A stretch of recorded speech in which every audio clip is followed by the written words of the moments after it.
حلقة اليوم حلقة استثنائية من هنا من مدينة إب، مديرية الشعر، بيت الصايدي، قرية البرحي. خليكم معنا.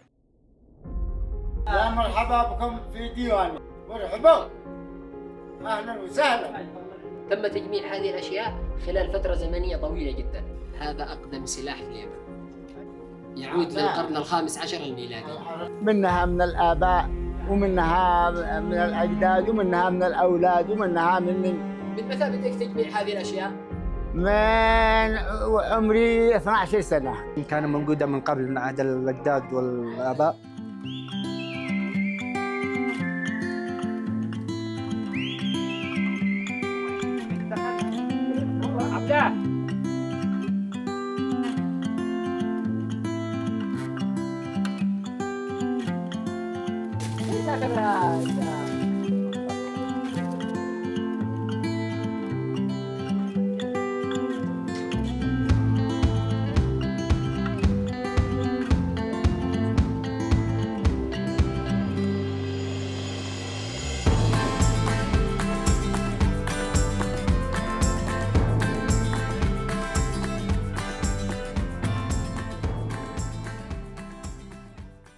حاليا نحن في مربط الأصايل.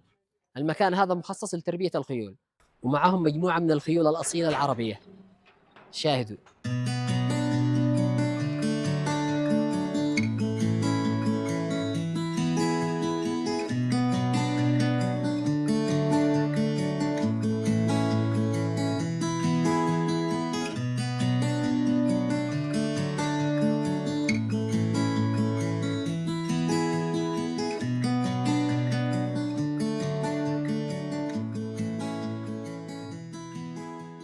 جديد خيول العوالق لايتني عولقي من عولق البحر لا تشرب ولا ترتعي يا ابوه.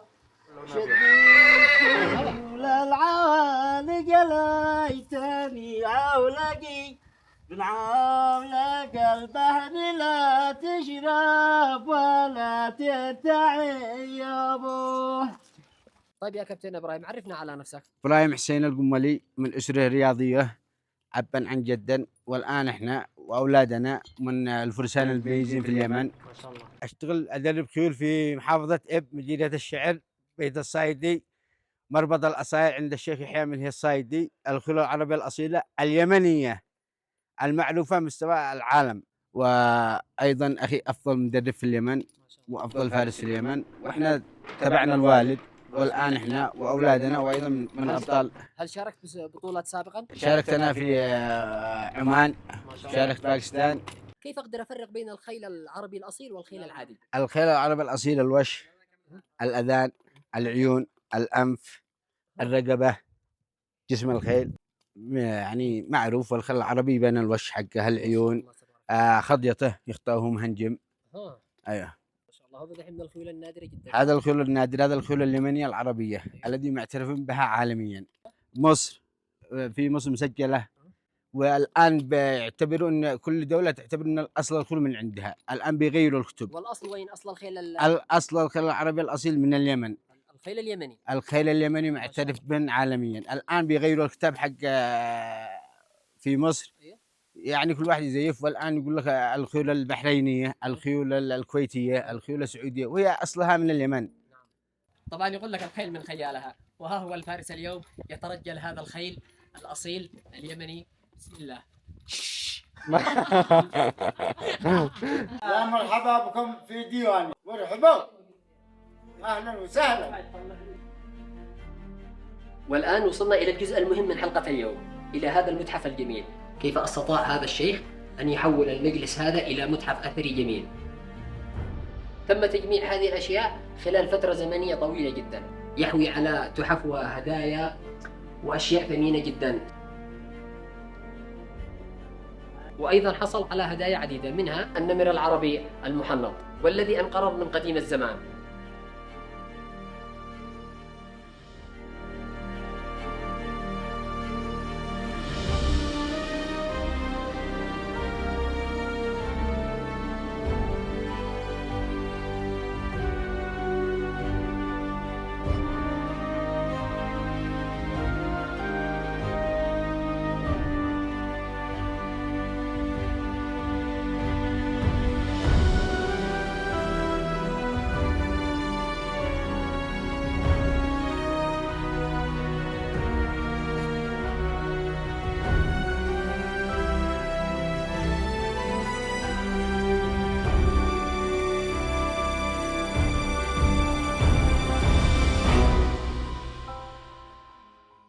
طيب يا شيخ، متى تم إنشاء هذا المجلس؟ قبل 15 عام. أيوة، كم جلست تجمع هذه الأشياء؟ منها من الآباء، ومنها من الأجداد، ومنها من الأولاد، ومنها مني. من متى بدأت تجميع هذه الأشياء؟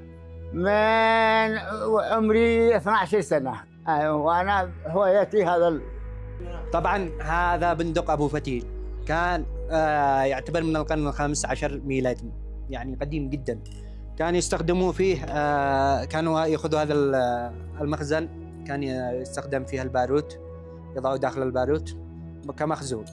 كان يستخدموا العود عشان يدخلوا البارود داخل، ويحطوا بعض الأحيان يعني صخور صغيرة، ما كانش يوجد ذخيرة في ذاك الوقت.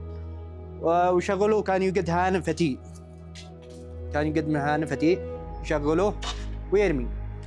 وكان يعني في الحرب حتى سابقا كان شبه صعب، كان يعني إذا يوجد عدو أمامه متعب جدا.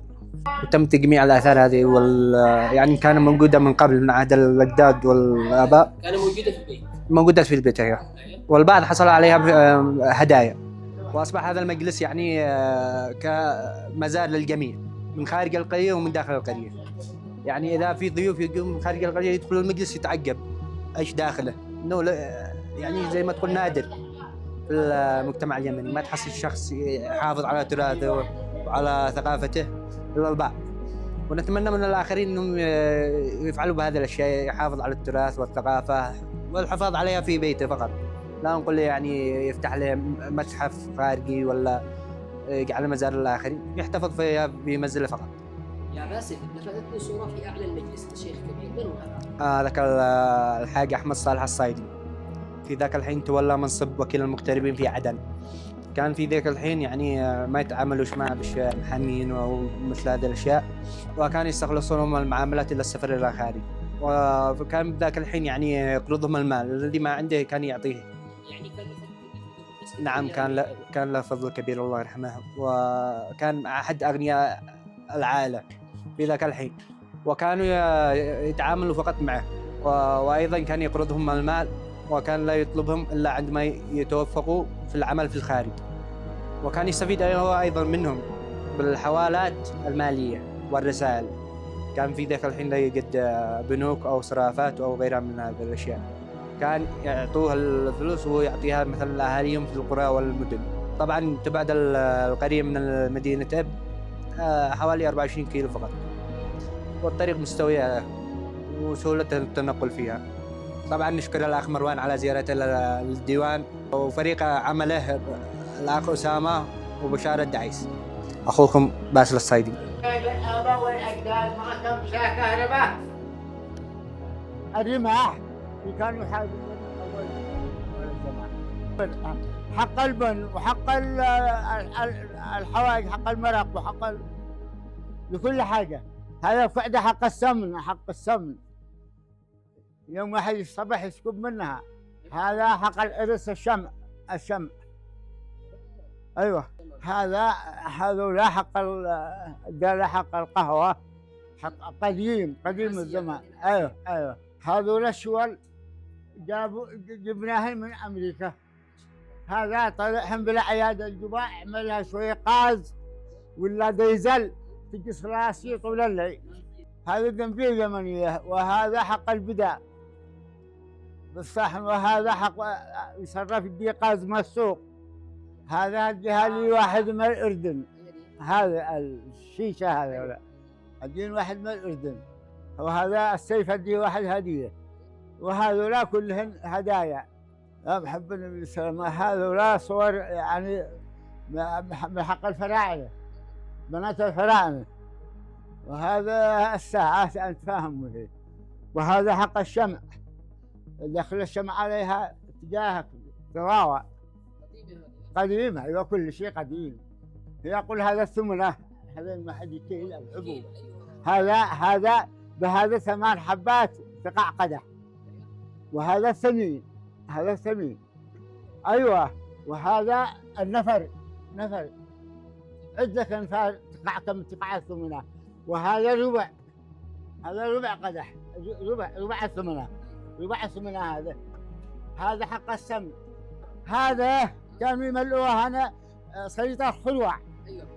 ها، وعمل لا هنا ذبلة ولا هنا ولا هنا وطاحوا ولصوا وارتاحوا، لا كهرباء ولا هذا أنا وهذول الحرس.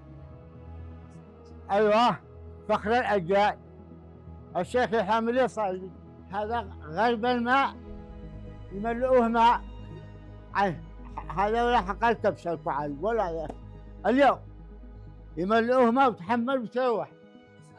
هذا كانوا يستخدموها. هذا للماء، هذا للسمن. ودي جنب السمك. لا ذاك للماء. هذا من أيام بريطانيا بعدن. هذا تعرف هذا دي يسموها أنتم، احنا نسميها الجندبة. ايوه لانه رموها ودوا لها هنا. هذا الفوانيس القديمة. هذا باب الكعبة. اها. واضح احكي لنا على النمر هذا. ها؟ النمر هذا وعاد عمري تقريبا 15 سنة أو 17 ما شاء الله. قدرت أبو من الجبل. ها؟ كانت الدنيا خالية. يعني انت اللي صدق هذا. أيوه. ما شاء الله طيب. عليك. قدر شوف ونزلنا لحنا نسطو بالعسل البلدي. أول تلفون من مصر. إباريك من الإباريك احتياط. لازم يقدر وسطها، لازم يقدر وسطها ملأ من ذا وحتى ويمن. وهذا هو البندق عربي، أول بندق باليمن. هذا خرج من الجنة اليوم. أيوه هذا كنا الآباء والأجداد يجمعوا السبول هذا الزرع. لا وهذا المزرع بروي لك عليه. ها ينفضح الحب التصفي مع يروح للحب الصافي. هذا للماء بعرضك، ملأها ماء وعلق بعرضك.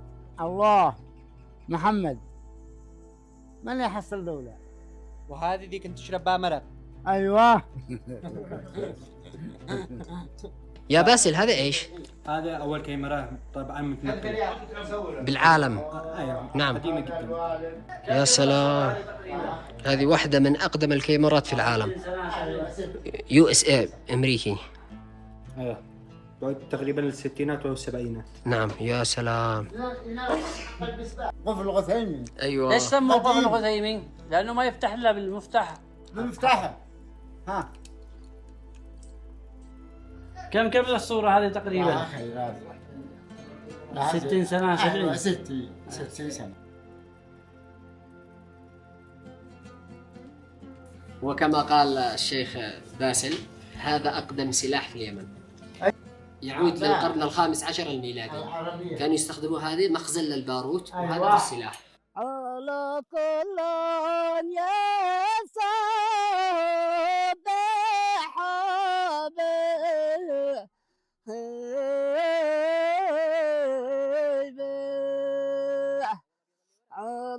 تمر ولا زبا ومرة على مرة زقاي ما نرى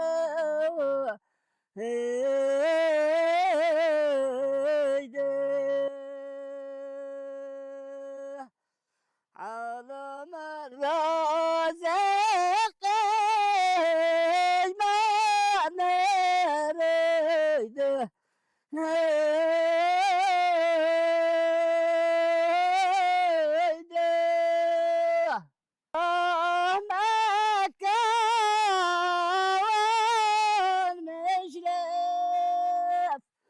على مشرف على طالب بعدهم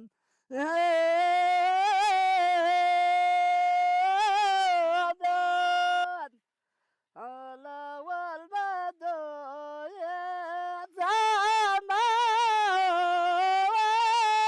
والقوت على والقوت مر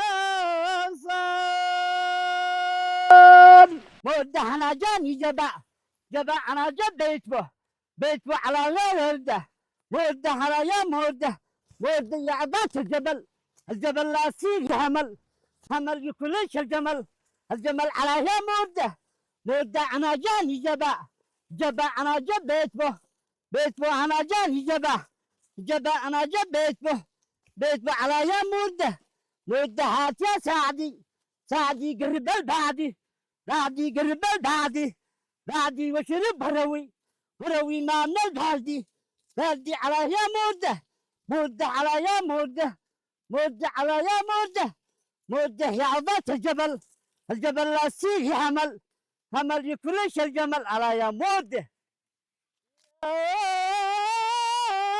أعوذ بالله من الشيطان الرجيم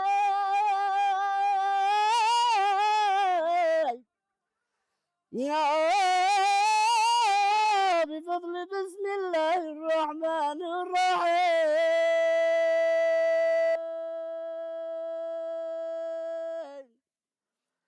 يا توكلت عليك يا غير المتوكلين يا من تحسبي ونمي ووكيل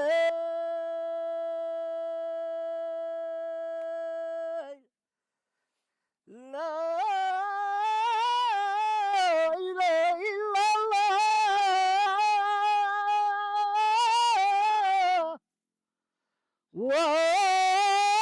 وأن محمد رسول الله.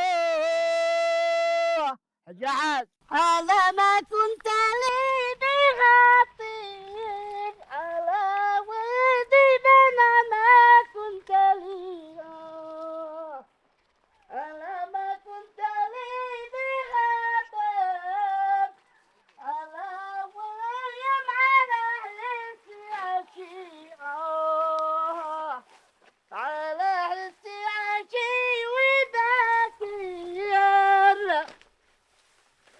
إلى هنا وصلنا إلى ختام حلقة اليوم. أتمنى أنكم استمتعتم بالمشاهدة. أشوفكم على خير ولا تنسوا الاشتراك. وأنا مروان. سلام. اشتري هذا وانت ما تلقوا هذا.